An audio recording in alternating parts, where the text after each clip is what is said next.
नमस्कार स्वागत करुछु आज कार्यक्रम को दर्शक बंधु कृषि हेउछि देश अर्थनीतिर मेरुदंड जो देशर कृषक जेतिकी कुशली से देशर अर्थनीति सेतिकी सुदृढ़ आउ आमे मध्य आम चाषी भाई भौणी मानकु प्रत्यक्ष और परोक्ष भाव में कुशली करबा पई प्रसार करिथाउ आमर कार्यक्रम जार ना कृषि दर्शन। दर्शक बंधु जो चाषी भाई भौणी माने कृषि कार्य करिथांती सेमाने निज फसलर उत्पादन वृद्धि पाई साधारणतः रासायनिक कीटनाशक और रासायनिक सार उपर निर्भर करिथांती किंतु जदि आमे जैविक कृषि पद्धति बा रासायनिक सार बिना कृषि कार्य करिबा ताहा स्वास्थ्य प्रति हितकर एवं यह माटीर उर्वरता बढ़ाइबा संगे संगे फसल उत्पादन रे बा फसल उत्पादन वृद्धि करिबारे सहाय्य करिथाय। तेबे आसंतु जैविक कृषि कोन से उपरे कार्यक्रमटी देखिबा।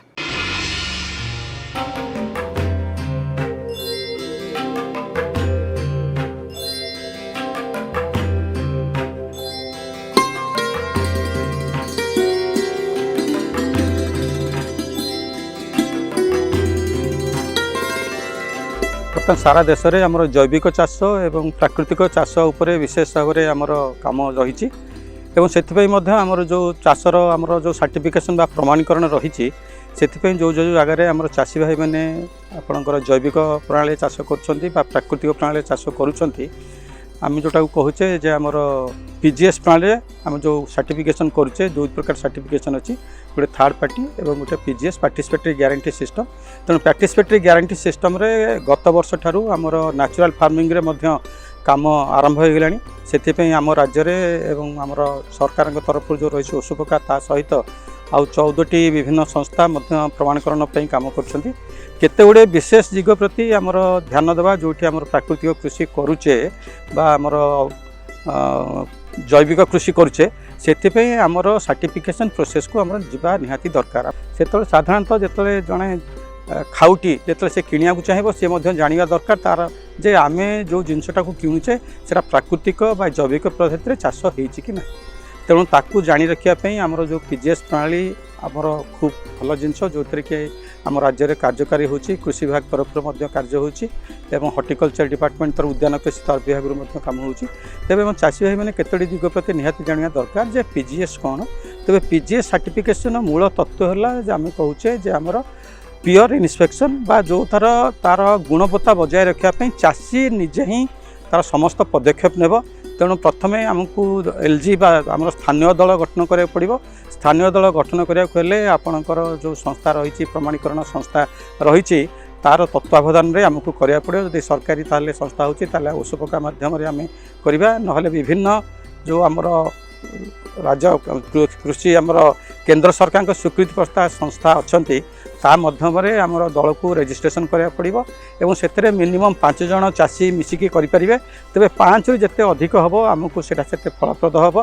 तेज आज मुख्य विषय वस्तु है आम पियर इन्स्पेक्शन बा विषय आम जाना तेज पियर इन्स्पेक्शन एभली गोटे जिनिस जो कि चाषी भाई मैंने निजर जो चाष आपण प्राकृतिक कृषि बा आपण जो जैविक कृषि करुँच तार प्रमाणीकरण पे निजे दायी रहे और से तत्परपर हे। प्रथम जिनस है आम ऑर्गेनिक प्लेज बा शपथ पत्र माध्यम आमर कौन कौन जिनस दरकार ताकू जानी रखा दरकार एवं ता सहित आपणकर जो वर्ष को आमर 4टी 2टी मीटिंग एवं 2टी ट्रेनिंग हवा दरकार। प्रत्येक चाषी तार मिनिमम 50 भाग अधिक तालीम एवं मीटिंग को उपस्थित रहा दरकार एवं आमर जो चाष होची प्राकृतिक कृषि बा आमर जैविक कृषि से कौन सी रासायनिक सार एवं रासायनिक औषध कीटनाशक घासमरा हॉर्मोन ए कौन सी जिनस व्यवहार करा जाई पारिबो नाही एवं विशेष भाव जदि आम प्राकृतिक कृषि कहूचे ताले से क्षेत्र में आपणकर बाहर कौन सी जिनस आमर जमी व्यवहार करा जीवो नाही जहाँ व्यवहार करा जीवो चाषी तार निज घर व्यवहार करिवो नले निज गाँव व्यवहार करिवो। तार मुख्य उत्पादन है आमर गोमूत्र एवं गोबर जोटा को आम मुख्य खाद्य सार से प्रस्तुत करवा एवं चाषीर तार गत 2 वर्ष 3 वर्ष भितर जहाँ जहाँ पदक्षेप नहीं कौन कौन व्यवहार कर तार गोटे जो रही आम सूचना पत्र से तार समस्त तथ्य रही से तार जमी जो चाष कर कौन कौन व्यवहार करुच्ची एवं जो जो जिनस वर्जित होची ताकू व्यवहार नक कौन से व्यवहार कर लिख तार घर लोक संख्या जमी संख्या और गोरु गाई संख्या और तार जो विभिन्न प्रकार फसल से कर तार तथ्य रही जदि आम प्राकृतिक कृषि उपर जदि करुचे ताहले से मात्र 6 मास आमर रही कन्वर्सन पीरियड ଏବଂ ଯଦି ଜୈବିକ କୃଷି କରୁଛେ ତା ପାଇଁ 3 ବର୍ଷ ରହିଛି ଏବଂ ବାକି ଆମେ ଯେଉଁ ଆମର ଜୀବାମୃତ ଘନ ଜୀବାମୃତ ହାଣ୍ଡି ଖତ ବ୍ୟବହାର କରିବେ ଆଜୋଲା ବ୍ୟବହାର କରିପାରିବେ ଏବଂ ଆପଣଙ୍କର ଜମିର ଯେଉଁ ରହିଲା ଖତ ବ୍ୟବହାର କରିପାରିବେ ଆପଣଙ୍କର ଧଣିଚା ମଧ୍ୟ ବ୍ୟବହାର କରିପାରିବେ ଏବଂ ତା ସହିତ ଆପଣଙ୍କର ଯେଉଁ ରହିଲା କୀଟନାଶକ ପାଇଁ ଆପଣଙ୍କର ଆଗ୍ନେୟାସ୍ତ୍ର ବ୍ରହ୍ମାସ୍ତ୍ର ନିମାସ୍ତ୍ର ତାକୁ ମଧ୍ୟ ବ୍ୟବହାର କରିପାରିବେ। ଏସବୁ ବ୍ୟବହାର କରିବା ସହିତ ସେମାନେ କେମିତି ଫସଲ ଖସଡ଼ା କରିବେ ଗୋଟିଏ ଫସଲରୁ ବହୁ ଫସଲ କରିବେ ଗୋଟିଏ ପ୍ରକାର ଫସଲରେ ଆମେ ନିର୍ଭର ନ କରିକି ଆମେ ବିଭିନ୍ନ ପ୍ରକାର ଫସଲ କରିବା ବର୍ଷକୁ 12 ମାସ ଆମ ଜମିରେ ଫସଲ ରହିବା ଦରକାର ଏବଂ ତା ସହିତ କେବଳ ଧାନ ନୁହେଁ ଧାନ ସହିତ ମୁଗ ବିରି ହରଡ଼ ଚିନାବାଦାମ ମୁଗ ବିରି ବିଭିନ୍ନ ପ୍ରକାର ପନିପରିବା ଫଳ ଚାଷ ମହୁ ଚାଷ ଛତୁ ଚାଷ ଏବଂ ତା ସହିତ ଗୋପାଳନ କୁକୁଡ଼ା ପାଳନ ବତକ ପାଳନ ଏଗୁଡ଼ାକ ମଧ୍ୟ ତା ଭିତରେ ରହିବ।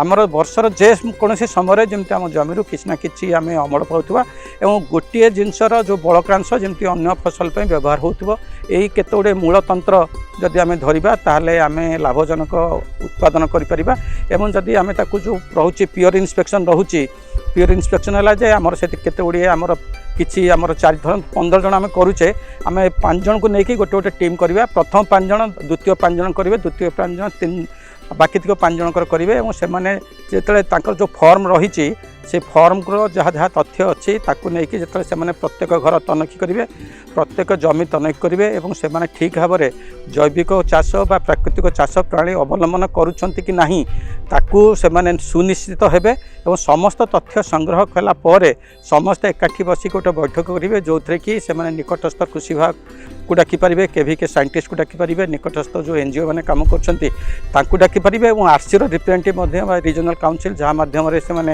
ଦଳ ଗଠନ କରିଥିବେ ସେମାନଙ୍କ ଉପସ୍ଥିତିରେ ସେମାନେ ତାଙ୍କର ସମସ୍ତ ବିବରଣୀ ପ୍ରଦାନ କରିବେ।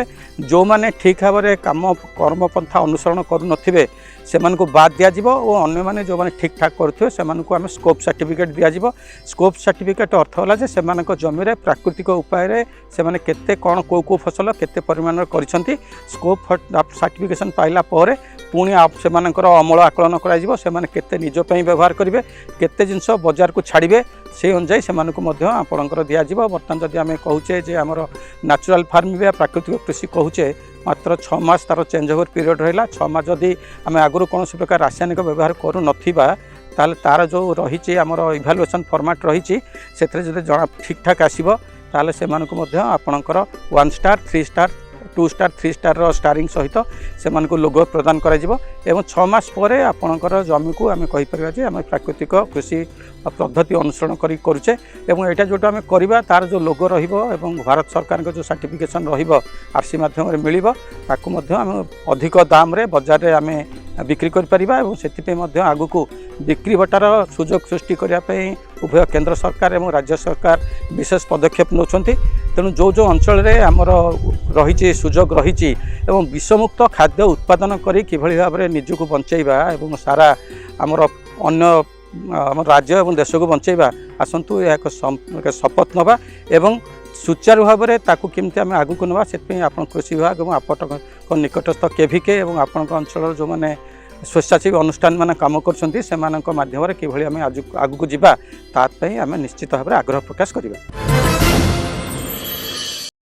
दर्शक बंधु साधारणतः चीनी गुड़ और आखु रसर आवश्यकता पूरण करने आम राज्यर चाषी भाई और भौणी मैंने आखु चाष करिथांती।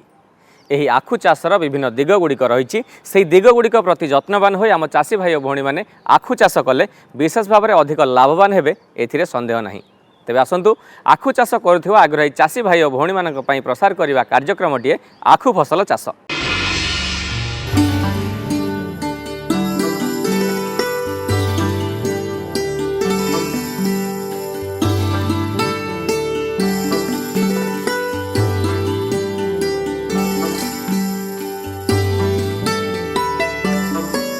आखु लगाइबा आम प्रथम गोटे बिहन निर्वाचन करवा जो बिल आप रोग पोक किसी लगी न निरोग थी सेमता किस्मर सेमता जमी आम बिहन निर्वाचन करवा। आखु साधारणतः दुईटी किस्म थाए गोटे सहल किस्म गोटे मध्यम किस्म। सहल किस्म आखुटी आमर लगेवा ठार काटिया पर्यंत अमल करिया पर्यंत 10 मास लगी थाए एवं मध्यम किस्मटी आमर साधारणतः लगेवा ठार काटिया पर्यंत 12 मास लगी थाए। जो आम ओडिशा कृषि और वैषयिक विश्वविद्यालय अधीन नयागढ़ स्थित जो आखु गवेषणा केन्द्र अच्छे सेठू आमर 4टी सहल किस्म आखु उद्भावन कराई ସେଗୁଡ଼ିକ ହେଉଛି ସବିତା, ଯେଉଁଠିକି ଆମର 10 ମାସ ଭିତରେ ଅମଳ ହେବ ଏବଂ ପାଖାପାଖି 130 ଟନ୍ ଗୋଟେ ହେକ୍ଟରକୁ ଆଦାୟ ଦେବ ଏବଂ ତା'ର ନାଲି ସଡ଼ା ସହନ ଶକ୍ତି ଅଛି। ଝାଉଁଳା ରୋଗ ସେଠାରେ ହେବ ନାହିଁ ଏବଂ ଯେଉଁ କଳା ଛାଟ ରୋଗ ସେ ରୋଗଟି ମଧ୍ୟ ହେବ ନାହିଁ ଏବଂ ତା'ର ଶର୍କରା ଯଦି ଆମେ ଦେଖିବା 16.5 ଏବଂ ଏହା ସହଳ କିସମ ଆଖୁ। ଆଉ ଗୋଟେ ହେଉଛି ଆମର ନୀଳମାଧବ, ସିଏ ବି ସହଳ କିସମ ଆଖୁ। ସିଏ ହାରାହାରି ଆମର 120 ଟନ୍ ଗୋଟେ ହେକ୍ଟରକୁ ଆଦାୟ ଦେବ ଏବଂ ଇଏ ବି ନାଲି ସଡ଼ା ସହନ ଶକ୍ତି ଆର ଅଛି ଆଉ ଝାଉଁଳା ରୋଗ ହେବ ନାହିଁ। 17.25 ଆର ଶର୍କରା ଅଂଶ ଅଛି। ଆଉ ଗୋଟିଏ ଆଖୁ ହେଉଛି ଆମର ନୀଳଚକ୍ର, ଯେଉଁଠିକି ଆମର ସେଇ 10 ମାସ ଭିତରେ ଅମଳ ହେବ। ତାର ବି ହାରାହାରି ଗୋଟେ ହେକ୍ଟରକୁ ଆଦାୟ ଆମର 125 ଟନ୍ ଗୋଟେ ହେକ୍ଟରକୁ ଆଦାୟ ଦେବ ଏବଂ ତା'ର ନାଲି ସଡ଼ା ସହନ ଶକ୍ତି ଅଛି ଏବଂ ସେ ଗୋଟେ ଯେଉଁ ଆମେ ଶର୍କରା ଅଂଶ ଆମେ ଦେଖିବା ତା'ର ପାଖାପାଖି 17.25। ଆଉ ଗୋଟିଏ ହେଉଛି କଳିଙ୍ଗ ଆଖୁ। ଏବେ ଆମର ନିକଟ ଅତୀତରେ ବାହାର କରାଯାଇଥିଲା କଳିଙ୍ଗ ଆଖୁ। ସେ କଳିଙ୍ଗ ଆଖୁଟି ଆମର 10 ମାସ ଭିତରେ ଅମଳ ହେବ, ସହଳ କିସମର।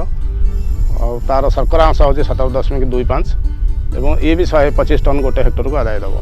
ଆଉ ମଧ୍ୟମ କେଶରେ ଆମ ଗବେଷଣା କେନ୍ଦ୍ରରୁ ଆଖୁ ଗବେଷଣା କେନ୍ଦ୍ର ନୟାଗଡ଼ରୁ ଯେଉଁ ଉଦ୍ଭାବନ କରାଯାଇଛି ଗୋଟେ ହେଲା ରଘୁନାଥ, ଯାହାକି ପାଖାପାଖି 130 ଟନ୍ ଗୋଟେ ହେକ୍ଟରକୁ ଆଦାୟ ଦେବ ଏବଂ ତା'ର ଶର୍କରା ଅଂଶ ହେଉଛି 17.5 ଏବଂ ଇଏ ବି ନାଲି ସଡ଼ା ସହନ ଶକ୍ତି ଅଛି, ଝାଉଁଳା ରୋଗର ସହନ ଶକ୍ତି ଅଛି ଏବଂ ଯେଉଁ କଳା ଛାଟ ରୋଗ ପାଇଁ ତା'ର ସହନ ଶକ୍ତି ଅଛି। ଆଉ ଗୋଟିଏ ହେଉଛି ଆମର ଚର୍ଚ୍ଚିକା, ଯେଉଁଠିକି 12 ମାସ ଭିତରେ ଅମଳ ହେବ। ତା'ର ବି 130 ଟନ୍ ଗୋଟେ ହେକ୍ଟରକୁ ଆଦାୟ ଦେବ ଏବଂ 17.75 ଶର୍କରା ଅଂଶ ଅଛି ଏବଂ ନାଲି ସଡ଼ା ସହନ ଶକ୍ତି ଅଛି। ଏହିପରି ଆମେ ବିହନ ନିର୍ବାଚନ କରିବା, ଯେଉଁ କିସମଟିକି ଆମେ କରିବା ଲଗାଇବା, ଯେଉଁ ବିଲରୁ ଆଣିବା ସେ ବିଲରେ ଯେମିତି କୌଣସି ରୋଗ ନଥିବ, ପୋକ ବି ଲାଗିନଥିବ, ଯେଉଁ ପୋକ ଆକ୍ରାନ୍ତ ନଥିବ ଏବଂ ମୂଳି ଫସଲରୁ କଦାପି ଆମେ ବିହନ ନିର୍ବାଚନ କରିବା ନାହିଁ। ଯେଉଁ ଜମିରେ ଆମେ ଆଖୁ କରିବା ସେ ଜମିକି ଭଲ ରକମର ଆମେ ଚାଷ କରିଦେବା, ଗଭୀର ଚାଷ କରିବା। ଆଖୁ ସାଧାରଣତଃ ଆମେ 2ଟି ପ୍ରଣାଳୀରେ ଲଗାଇଥାଉ, ଗୋଟିଏ ହେଉଛି ସିଆର ପ୍ରଣାଳୀ ଆଉ ଗୋଟେ ହେଉଛି ମନ୍ଦା ପ୍ରଣାଳୀ। ସିଆର ପ୍ରଣାଳୀରେ ଆମେ ଯେଉଁ ଆଖୁ ଟ୍ରାକ୍ଟର ଚାଳିତ ଯନ୍ତ୍ର ଯେଉଁ ଥାଏ ତା ଦେହରେ ଆମେ ସିଆର କାଟିପାରିବା, ନହେଲେ ଲଙ୍ଗଳରେ ବି ଆମେ ସିଆର କାଟିପାରିବା। ଗୋଟେ ସିଆରରୁ ଗୋଟେ ଖାଇରୁ ଆଉ ଗୋଟେ ଖାଇବା, ଗୋଟେ ସିଆରରୁ ଆଉ ଗୋଟେ ସାଇ ଆମେ 3 ଫୁଟ ଛାଡ଼ିବା ଏବଂ ସେଇ ସିଆରରେ ଆମେ ଆଖୁ ଗୁଡ଼ିକ ଲଗାଇବା। ଆଉ ଯେଉଁ ମନ୍ଦା ପ୍ରଣାଳୀ ଅଛି, ମନ୍ଦା ଗୋଟେ ଏକରକୁ ଆମେ ପାଖାପାଖି ଆମର ଯେଉଁ ମନ୍ଦା କରିବା, ସେ ମନ୍ଦା ଗୋଟେ ଏକରକୁ ପାଖାପାଖି 7200 ମନ୍ଦା ହେବ। ଯେଉଁ ମନ୍ଦାଟି ହେବ ସେ ମନ୍ଦାର ଓସାର ଥିବ 1 ଫୁଟ, ଗଭୀର 1 ଫୁଟ ଏବଂ ଲମ୍ବା ବି 1 ଫୁଟ। ଫୁଟରେ ଆମେ ଯେଉଁ ଇଏ ଗାତ କରିବା, ମନ୍ଦା କରିବା, ସେ ମନ୍ଦାରେ ଆମେ ଆଖୁ ଲଗାଇବା। ଆଖୁକୁ ଆମେ ସାଧାରଣତଃ 3 ପଗିଆ ବିହନ କରିଥାଉ, ନହେଲେ 2 ପଗିଆ କରିଥାଉ। ଯଦି ଆମେ 3 ପଗିଆ କରିବା, ଗୋଟେ ହେକ୍ଟରକୁ ପାଖାପାଖି ଆମକୁ 40,000 ଖଣ୍ଡ ଲାଗିଥାଏ, ଯେଉଁଟାକି ଆମେ 10 ଟନ୍ ଆଖୁରୁ ପାଇଥାଉ। ଯଦି 2 ଆଖିଆ କରିବା ଆମକୁ 6 ଟନ୍ ଆଖୁ ଲାଗିଥିବ, କାହିଁକି ନା ଯେଉଁ 3 ଆଖିଆ ଆମେ ସିଆରରେ ଲଗାଉଛେ, ଆମେ ତାକୁ ଲଗାଇବା ଗୋଟେ ମିଟରରେ ଆମର ଯେମିତି 12ଟି ଆଖି ରହିବ, ତଥା ଯଦି ଆମେ 3 ଆଖିଆ ନେବା ଆମର 4ଟି 3 ଆଖିଆ ପଗ ରହିବ, 12ଟି ଆଖି ରହିବ, ଗୋଟିଏ ମିଟରରେ 12ଟି ଆଖି ରହିବ। ଯଦି ଆମେ 2 ଆଖିଆ କରୁଛେ, ଆମେ ଗୋଟେ ପଗରୁ ଗୋଟେ ଖଣ୍ଡରୁ ଆଉ ଗୋଟେ ଖଣ୍ଡ ଭିତରେ ଆମେ ସାଧାରଣତଃ 10 ସେଣ୍ଟିମିଟର ଗ୍ୟାପ୍ ଦେଉଛେ। ସେଥିପାଇଁ ଆମର ଯଦି ଆମେ 2 ଆଖିଆ ଲଗାଉଛେ ଆମକୁ 8 ଟନ୍ ଆଖୁ ବିହନ ଦରକାର। ଯଦି ଆମେ 3 ଆଖିଆ ଲଗାଇବା ଆମକୁ 10 ଟନ୍ ଆଖୁ ଲଗାଏ। ଆମେ ଯେଉଁ ଖତ ସାର ବ୍ୟବହାର କରିବା ପାଇଁ, ଆଖୁ ଗୋଟେ ବର୍ଷିକା ଫସଲ, ଯଦି ଆମେ ଏଥିରେ ଦେଖିବା ଖତ ସାର ଆମେ 10 ଟନ୍ ଗୋବର ଖତ ଚାଷ ବେଳେ ଲଗାଇଲା ବେଳେ ଦେଇଥିବା। ଆଉ ଯେଉଁ ସାର ହିସାବରେ ଆମର ଯବକ୍ଷାରଜାନ, ଫସ୍ଫରସ୍, ପଟାସ୍ ଯଦି ଆମେ ହିସାବ କରିବା 250 କେଜି ଯବକ୍ଷାରଜାନ ଆଉ 100 କେଜି ଫସ୍ଫରସ୍ ଆଉ 60 କେଜି ପଟାସ୍, ଯଦି ଆମେ ତାକୁ urea, single super phosphate, muriate of potash ଆକାରରେ ହିସାବ କରିବା, ତାହେଲେ ଆମକୁ ପାଖାପାଖି 540 କେଜି ୟୁରିଆ ଲାଗିବ। 250 କେଜି ଯବକ୍ଷାରଜାନ ଯେଉଁ ଆମେ 540 କେଜିରୁ ପାଇପାରିବା ଏବଂ ଯେଉଁ 100 KG single super 100 KG phosphorus ଅଛି ଆମେ 625 କେଜି ସିଙ୍ଗଲ ସୁପର ଫସ୍ଫେଟ୍ରୁ ସେଇଟା ପାଇବା। ଯେଉଁ 60 କେଜି ଆମର ପଟାସ୍ ଅଛି ଆମେ ସେଟାକୁ 100 କେଜି ମ୍ୟୁରେଟ୍ ଅଫ୍ ପଟାସ୍ରୁ ପାଇବା। ଆଖୁ ଲଗାଇଲା ବେଳେ ଆମେ କଦାପି ୟୁରିଆ ସାରକୁ ବ୍ୟବହାର କରିବାନି, କାହିଁକି ଆଖୁ ଲଗାଇଲେ ସେ ପାଖାପାଖି 20ରୁ 25 ଦିନ ଭିତରେ ଯାଇକି ଗଜା ହେବ। ତେଣୁକରି ଆମେ ସବୁତକ 625 କେଜି ସିଙ୍ଗଲ ସୁପର ଫସ୍ଫେଟ୍ ଏବଂ 50 କେଜି ଅଧା ମ୍ୟୁରେଟ୍ ଅଫ୍ ପଟାସ୍ ଯେଉଁ ଅଛି 100 କେଜି, ସେଥିରୁ ଅଧା 50 କେଜି ତାକୁ ମିଶାଇ ଦେଇକି 625 କେଜି ସିଙ୍ଗଲ ସୁପର ଫସ୍ଫେଟ୍ ଏବଂ 50 କେଜି ମ୍ୟୁରେଟ୍ ଅଫ୍ ପଟାସ୍ ତାକୁ ମିଶାଇ ଦେଇକି ସେଇ ସିଆରରେ ଆମେ ସିଆରରେ ଆମେ ଲଗାଇବା ସାର। ତା ଉପରେ ଆମେ ଖତ ଦେବା, ତାପରେ ଆମେ ସେଇ ଏଥିରେ ଯେଉଁ ଆଖୁକୁ ଖଣ୍ଡ ଲଗାହେବ। ତେବେ ଦର୍ଶକ ବନ୍ଧୁ କୃଷି ଜଗତରେ ଘଟୁଥିବା ଛୋଟ ବଡ଼ ପରିବର୍ତ୍ତନ ବିଷୟରେ ଆମ ଚାଷୀ ଭାଇ ଓ ଭଉଣୀମାନଙ୍କୁ ଅବଗତ କରାଇବା ନିମନ୍ତେ ଆମେ ଆମ କାର୍ଯ୍ୟକ୍ରମରେ ପ୍ରସାର କରିଥାଉ କୃଷି ଖବର। ତେବେ ଆସନ୍ତୁ ଜାଣିନେବା କ'ଣ ରହିଛି ଆଜିର କୃଷି ଖବର। କୃଷକମାନଙ୍କୁ ନିଜ ବ୍ୟବସାୟ ବିସ୍ତାର କରିବାରେ ଅର୍ଥ ଆବଶ୍ୟକ ହୋଇଥାଏ। ସରକାର ଏହି ସହାୟତା କରିବାକୁ ବିଭିନ୍ନ ଯୋଜନା ଆରମ୍ଭ କରିଛନ୍ତି। ଏହି ଯୋଜନାରେ କୃଷକ ପିଛା 15 ଲକ୍ଷ ଟଙ୍କା ପ୍ରଦାନ କରାଯିବ। କୃଷକମାନଙ୍କୁ ଏକାଠି ହୋଇ ଏକ ସଂଗଠନ ଗଠନ କରିବାକୁ ପଡ଼ିବ, ଯେଉଁଥିରେ ଅତି କମ୍ରେ ମୋଟ 11 ଜଣ କୃଷକ ରହିବେ। ସରକାର ପ୍ରତି ସଂସ୍ଥା କିମ୍ବା ସଂଗଠନ ପାଇଁ 15 ଲକ୍ଷ ଟଙ୍କା ଯୋଗାଇ ଦେବେ। ଏହି ସଂଗଠନର ନାମ କୃଷକ ଉତ୍ପାଦକ ସଂଗଠନ। ଏହା ମାଧ୍ୟମରେ ପ୍ରଧାନମନ୍ତ୍ରୀ କିଷାନ ଯୋଜନାର ହିତାଧିକାରୀଙ୍କୁ 15 ଲକ୍ଷ ଟଙ୍କା ପ୍ରଦାନ କରାଯିବ। ଏହି ଯୋଜନାରେ ଚାଷୀଙ୍କୁ କେନ୍ଦ୍ର ସରକାର ଆର୍ଥିକ ସହାୟତା ପ୍ରଦାନ କରୁଛନ୍ତି। କୃଷକମାନଙ୍କୁ ସେମାନଙ୍କର ଆୟ ବୃଦ୍ଧି, ଋଣ ପରିଶୋଧ ଏବଂ ବ୍ୟବସାୟକୁ ଅଧିକରୁ ଅଧିକ ବିସ୍ତାର କରିବା ପାଇଁ ଏହି ଯୋଜନା ଆରମ୍ଭ କରିଛନ୍ତି। ସରକାର କୃଷକମାନଙ୍କୁ ପ୍ରଦାନ କରୁଥିବା ଆର୍ଥିକ ସହାୟତା ସେମାନଙ୍କୁ କୃଷି ସମ୍ବନ୍ଧୀୟ ଉପକରଣ କିଣିବା, ସାର, ବିହନ କିଣିବାରେ ଆର୍ଥିକ ସାହାଯ୍ୟ କରିବ।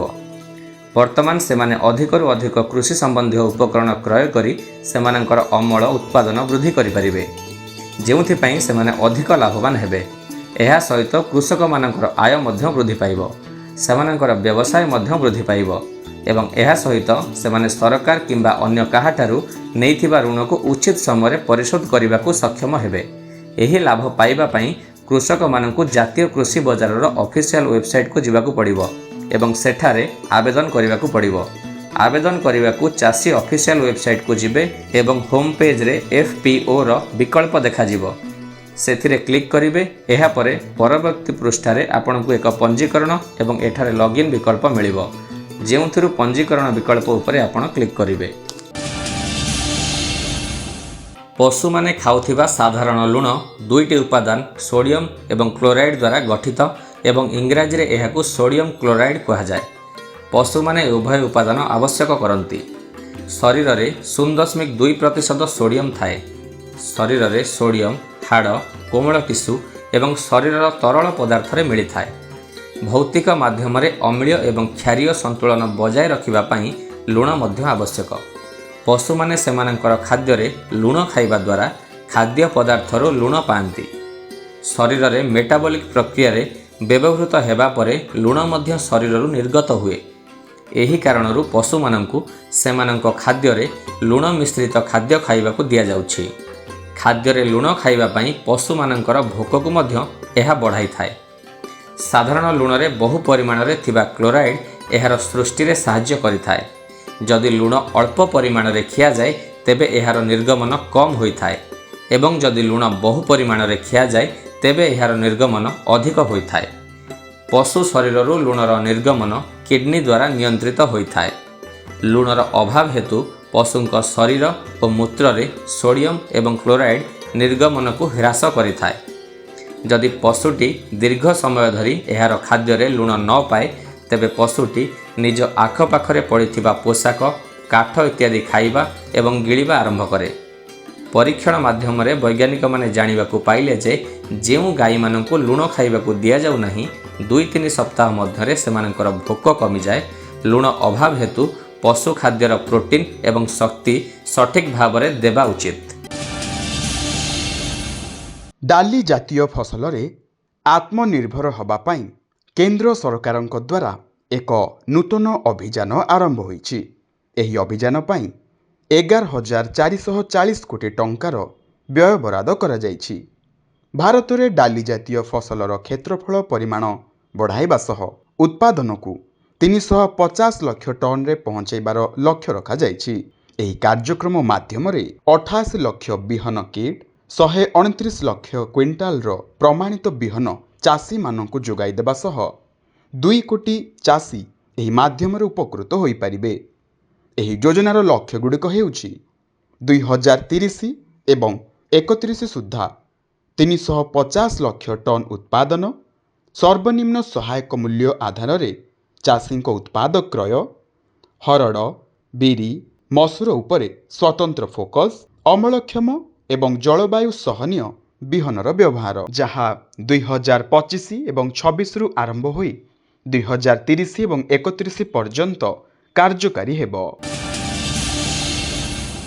दर्शक बंधु आम चाषी भाईटी निज क्षेत्र दिन राति कठिन परिश्रम करे एसन भल फसल हम एवं ताकू बजार में बिक्री करी आम चाषी भाईटी दी पैसा रोजगार करिवो। किंतु से चाषी भाईटी जदि निज उत्पादित द्रव्यर मूल्य विषय में सठिक ज्ञान रखि न थाए तेबे निजर उत्पादित द्रव्य को से बजार में कम मूल्य रे बिक्री करे एवं लाभ परिवर्ते क्षतिर सम्मुखीन हुए। खास से तो आमे आम कार्यक्रम रे स्थान दे थाउ बजार दर। तेबे आसंतु नजर पकाइबा कौन रही आज बजार दर।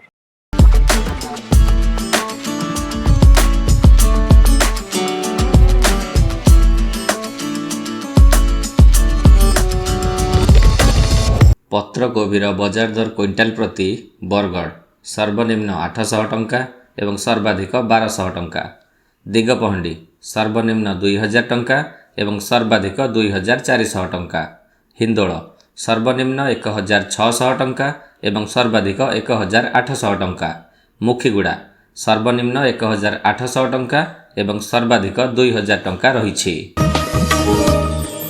गाजर बजार दर क्विंटाल प्रति कलाहांडी सर्वनिम्न 2400 टंका एवं सर्वाधिक 2800 टंका। पानपोष सर्वनिम्न 3000 टंका एवं सर्वाधिक 3500 टंका। नुआपड़ा सर्वनिम्न 4000 टंका एवं सर्वाधिक 4200 टंका।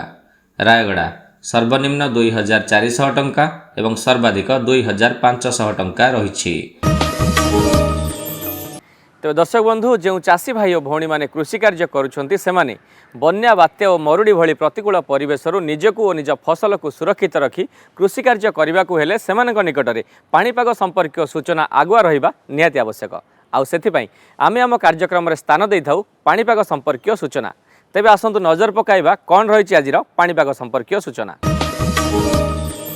अनुमान करा जाउछि राज्यर पाग सुखिला रहिबा सहित दिनर तापमात्रा वृद्धि पाइबार संभावना रही। आजिर तापमात्रा रे अनुगुल सर्वनिम्न 17 डिग्री सेल्सियस एवं सर्वाधिक 32 डिग्री सेल्सियस। गजपति सर्वनिम्न 16 डिग्री सेल्सियस एवं सर्वाधिक 30 डिग्री सेल्सियस। कोरापुट सर्वनिम्न 14 डिग्री सेल्सियस एवं सर्वाधिक 29 डिग्री सेल्सियस। फुलबाणी सर्वनिम्न 16 डिग्री सेल्सियस एवं सर्वाधिक 29 डिग्री सेल्सियस रेकर्ड करा जाइछि। दर्शक बंधु आमे आम चाषी भाई और भौणी मानक सहित सीधा सड़क जोड़ी होई सेमानकर समस्यार समाधान करने सबु सप्ताह प्रसार करिथाउ फोन इन कार्यक्रम। ए सप्ताह मध्य फोन इन कार्यक्रम रही। ए सप्ताह फोन इन विषय वस्तु रखा जाइछि माछ चाषरे सरकारी प्रोत्साहन। ए विषय अधिक जानापी आप आमको कॉल करूँ। आमको कॉल कर नंबर टी है 0674 2300 139। दर्शक बंधु आशा करुछु आज कार्यक्रमटी आपको भल लगी। आज कार्यक्रम किभली लगिला आपणक मतामत आमको पत्र द्वारा जणांतु। आम ठिकाना कृषि दर्शन दूरदर्शन केन्द्र भुवनेश्वर पोस्ट सैनिक स्कूल आम पिन 751005। आम इमेल आईडी kdbbsr@hotmail.com। तेरे दर्शक बंधु आज तो समय है आपण मानठू विदाय नबार पुणी देखा आगामी अध्याय। सेतबेले पर्यंत विदाय दियंतु। नमस्कार।